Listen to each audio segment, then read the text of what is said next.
It seems that the excuse me, bee waterer has become a bird bath.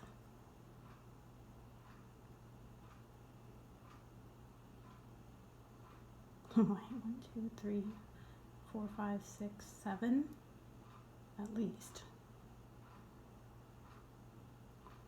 I can't zoom in anymore. I know it's not a good quality video, but I just thought it was cute. They were all hanging out there. I saw some finches hanging out there yesterday getting a drink. And I did just put 2 new bird baths up in the garden area, trying to encourage them to hang out over in the garden. But they seem to like this.